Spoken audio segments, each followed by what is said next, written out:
Ladies and gentlemen, boys and girls, welcome back to the Blue Stable Podcast. I'm yours truly, Culture Shock. I'm here tonight with my guy Landon. Landon, how are we doing? Doing fantastic, man. Just, going into the new year, another fun football filled weekend. Hope you guys had a great holiday season. Hope you had a Merry Christmas, all that good stuff. As we move into the new year, we're excited though. 2024 is going to be a great year for us. It's going to be a great year for the Blue Stable. It's going to be a great year for the Colts. I'm super excited. Amen, amen. I agree. Shout out to everybody joining in the stream. Holy, appreciate everybody for tuning in right now, whether you're on X, the old Twitter app, or you're on YouTube, all social media platforms. Links in the description. Please follow all of us. Appreciate your support.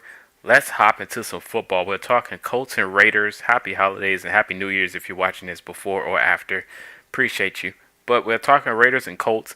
This game means a lot for both teams. Both teams are pretty much clawing towards the end of the year. The Raiders are on a good momentum run right now with new coach, Coach Pierce.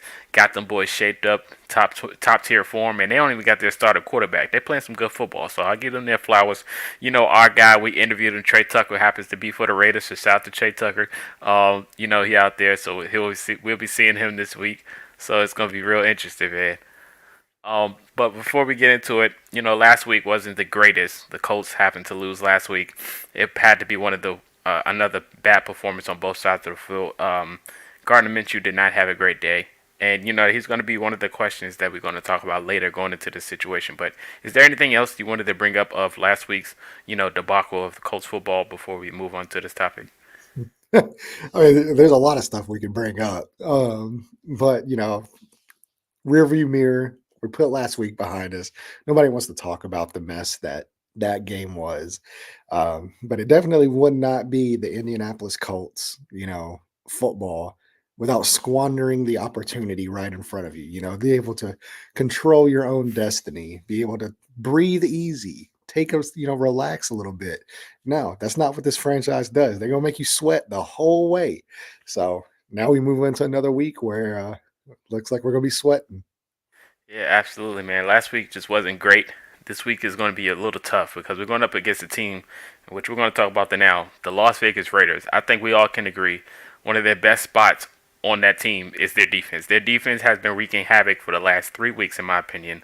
And their defense been putting up points as well. It wasn't any, when they get the ball, they're going to try to take it to the house. I think they scored like two plus touchdowns for the last 2 weeks or something like that. They've been wreaking havoc. So that's one question we got to go into this topic. This Raiders defense against this Colts offense. How are you feeling right now about this Raiders defense going up against this Colts offense?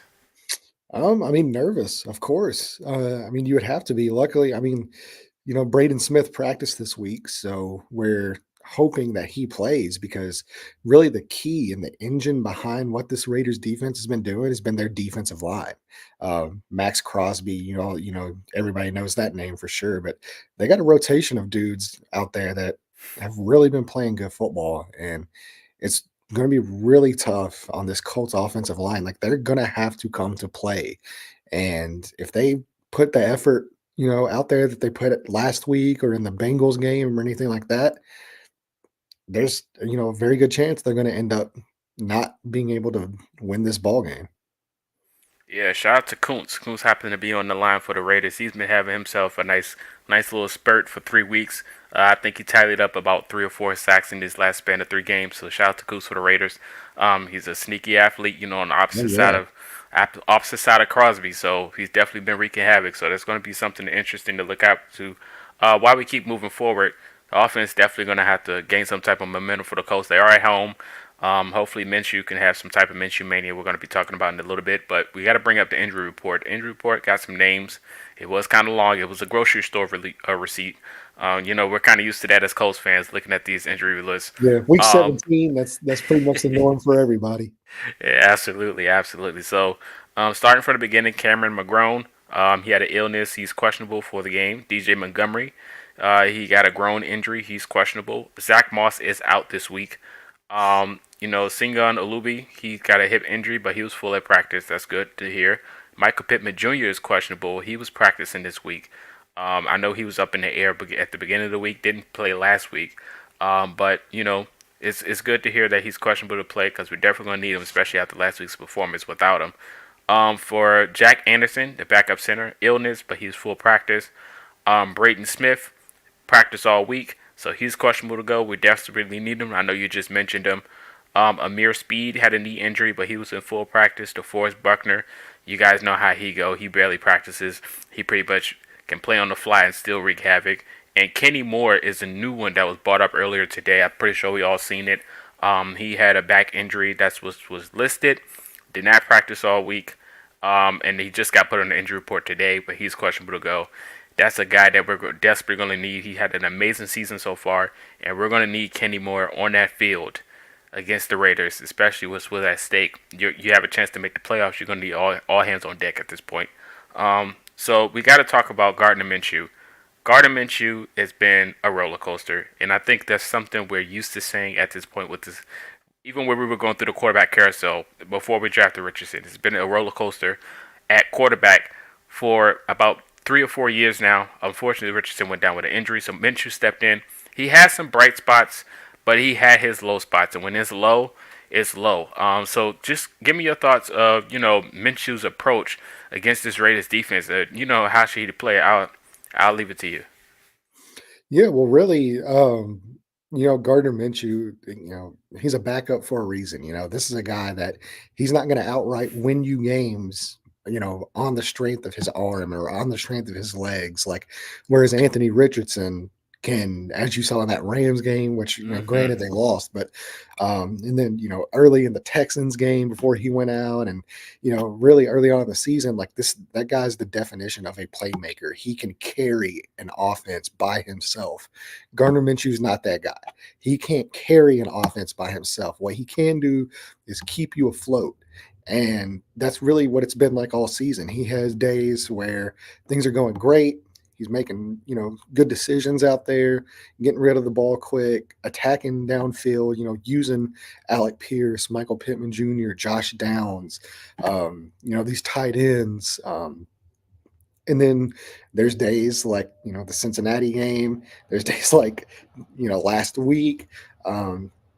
Where things aren't so great, and that's just to be expected. So I think he's kind of put in this situation, and I think he's done an admirable job. This is a guy that's a backup quarterback, you know, and you most of the time, whenever you lose your franchise guy, your starting quarterback, your season's sunk. Like at that point, and kudos to Gardner Minshew for as maddening as it can be. His pocket presence, the happy feet, basically doing the pirouette ballerina style in clean pockets all the time and panicking. But he has kept this team afloat. He's kept this team in playoff contention. And to have a shot year long with your backup quarterback, I think it kind of speaks to the resolve of, obviously the team, the coaching staff, but also Gardner Minshew himself. So, Absolutely, definitely gives praise to Gardner Minshew. It's been a heck of a year.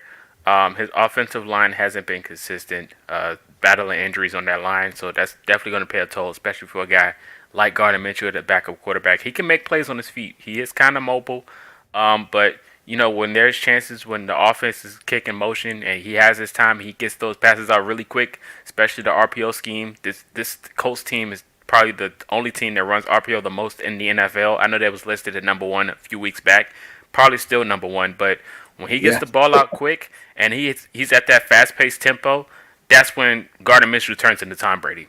That's his best form is when he's getting the ball out quick, quick passes, and just playing in that rhythm.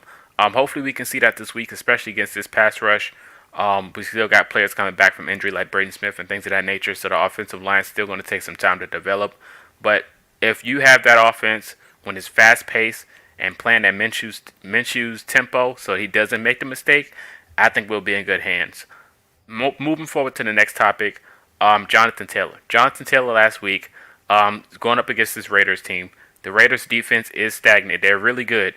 At the run, I think that'd be a chance to have a sign of life for the Colts offense. So Jonathan Taylor's definitely going to have to step up this week. Last week, it just wasn't the greatest, but he is recovering from an injury. So I will give him the benefit of the doubt. I know Colts fans won't do that. Some of them won't, but it is what it is. Take it with a grain of salt. But let me get your thoughts on Jonathan Taylor's approach versus this Raiders defense and how important we're going to need him.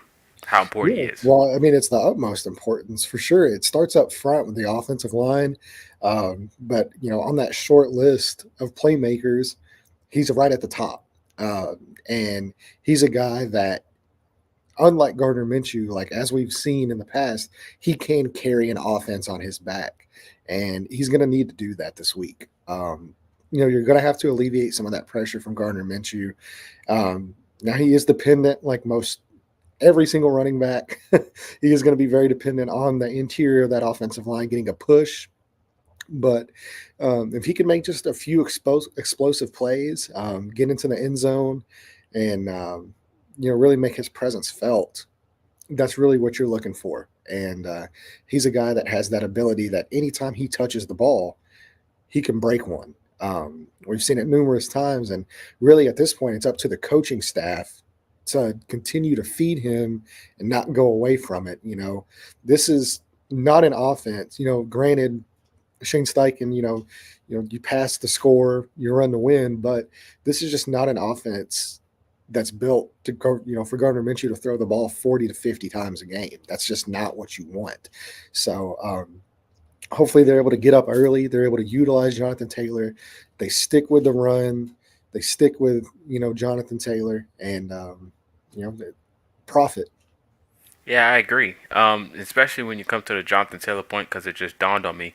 At the beginning of the game, Jonathan Taylor, when he got in the end zone, you seen some type of life from the offense, Mm-hmm. and it kind of brought me back to when I went to the Saints game. And Jonathan Taylor in the first half, he went crazy, and then once they stopped giving him the ball, the offense just went flat. It just went silent. And so it's almost kind of like a trend when it comes to the offense when the engine that's running is Jonathan Taylor, and then when you stop going to him and you're forcing Minshew to make the play down the field, it just doesn't go as planned, especially without Michael Pittman Jr., which is a very pivotal point.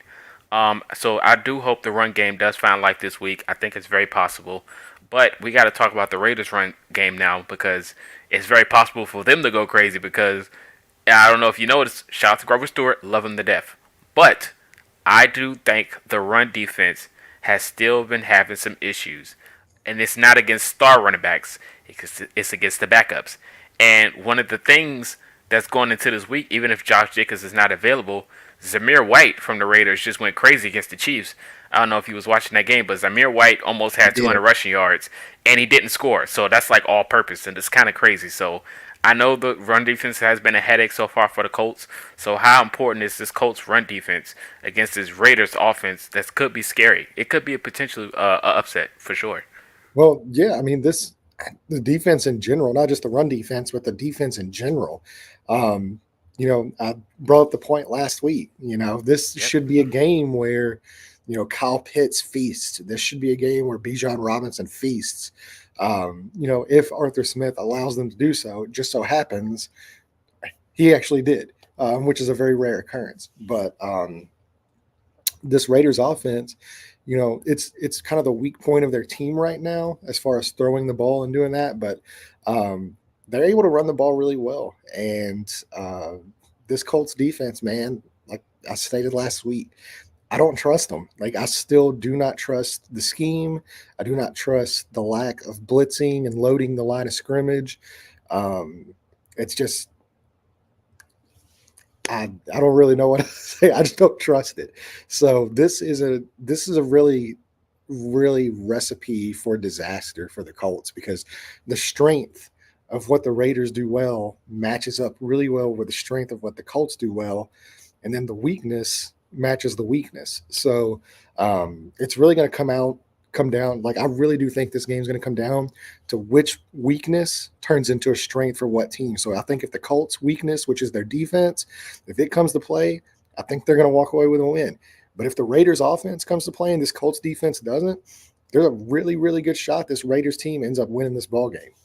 I agree, and that's the next topic. We got to talk about Aiden O'Connell. Aiden O'Connell is definitely a questionable piece going into this week because he can have his game where it could be possible he can have one of those Matt White games or Josh Johnson games against this Colts defense, but he can also be one of those games where the Colts can feast on a backup quarterback. It's very possible, but both things are in the air because last week O'Connell, I think he barely hit Devontae Adams at all. I think Adams only had like one reception, and definitely a threat you got to look into, especially against My the Colts. my fantasy team is very well aware of so, the lack of so, Devontae Adams so production. going into this Lost my week, it's like, Yeah, I lost my semifinal game to go into the championship game by 4 points, and Devontae Adams had mm, 0.9. mm, So mm, mm. So yeah, yeah, Devontae Adams is definitely on my radar this week because I think it's very possible for him to explode against this Colts defense who just loves running zone and leaving the middle of the field open, and yeah. that's perfect for a guy like Devontae Adams and Aiden Exactly. O'Connell. That's a great point. That's what I was going to say is like this is a team like they have some veterans out there at wide receiver, not just Devontae Adams, Yeah. but they have guys that understand the nuances of zone coverage and know when to sit down in those zones and know when, where the sticks are and all that stuff. Like this is a perfect recipe for this Raiders defense unless Gus Bradley changes it up, they blitz Aiden O'Connell, they get him uncomfortable, they can't just allow him to sit back there and let these receivers just carve them up in zone coverage.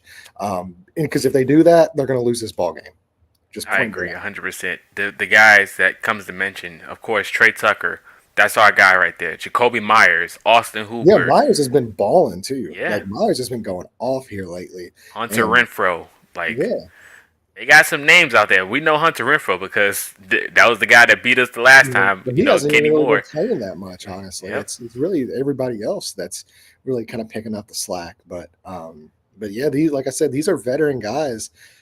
Really outside of Trey Tucker, who's a rookie, but he's a guy too. Like he's really electric, as we know, with the Hmm. ball in his hands, and he can make some plays. But yeah, I mean they understand the nuances of route running. They understand, like I said, zone coverages and where to sit down in those zones and really where to help their quarterback out at. And if you're just going to run straight zone coverage, drop back, just rush four guys up the middle, and not, really try to pressure Aiden O'Connell. I mean, because at that point you're just praying. Like if the defensive line comes to play, it's great. But if there's any inconsistency there, and these guys don't get home, it's a recipe for disaster. Yeah, I agree, man. And it's scary to go in because when it comes to the end of this show and the actual score predictions, I hope I get the right answer. But now we got to get to this topic where we mentioned the Colts, we mentioned the Raiders. Now we got to go to key players: one offense, one defense. So we just lost Julian Blackman. He's on IR. So I know we probably, according to this thumbnail, we might get the player that we're going to hear. But let me get one key offensive player for the Colts and one defensive. Well, for me, I'm going to put whoever's at right tackle is going to be the key. Whether that's Braden Smith, whether that's Blake Freeland, whether that's Jared Veldier. We don't. I mean, who knows? But whoever is playing at right tackle over the last few weeks, that's been the weak link, not just of this offensive line, but of this entire offense. And it's really sinking production of what this offense can be. So whoever is playing at right tackle, hopefully it's Braden Smith, but they've got to come to play because this Raiders defensive line is no joke. And they're going to line Max Crosby up on whoever they think is going to be the weakest link. And they're going to let that guy go eat. And he will do that. He will wreck games. You hear the term game wrecker or game changer. That guy's picture is right next, to the definition. So you can't let that guy control the game. So whoever's at right tackle is going to be the most important player of this. Maybe not even just for the offense, but maybe of the entire team. Um, and then on the defensive side of the ball, it's going to be the same thing. It's going to be this defensive line, and we've heard Samson Ebukam has been playing fantastic.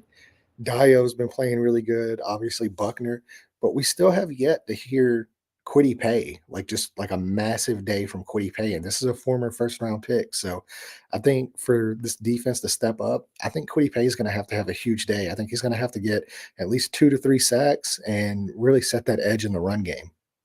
Hey man, he got the teammates to give him the lane, so he just got to go out there and create. He had some splashes, but he didn't have that. Oh my God, Quiddy Pays Yeah, coming. you gotta have the consistency. Right. I agree 100%. So for my guys on offense, I'm gonna go with Colin Granson. I think Colin Granson can definitely, have some splashes. I know Hobbs is gonna be out there hawking Pierce, but I think Granson, if he can get open and have his opportunity, I really think he can, have some sign of life just for a safety blanket for Gardner Minshew. So for offense, I'm gonna go with Granson. Defense, I'm gonna go with Nick Cross. I think Nick Cross can definitely take that role. He's had a great game so far. He's been consistent, which is good. So now that Blackman's out, hey, this is his opportunity. Next man up. I think this is his chance to show that he's here and it's finally time. We've been waiting for a long time to see some Nick Cross football. This season has been the best. So I'm gonna go with those two guys. Now we got to the end point. You said what's up with Jelani Woods? We'll find out next time on Dragon Ball Z. But we gotta get to the score predictions. I'm gonna leave it to you to start it, and then I'm gonna finish it off. Oh boy. Well, this is disappointing. I'm not going to give you the right answer. It's okay. Yeah, you already know.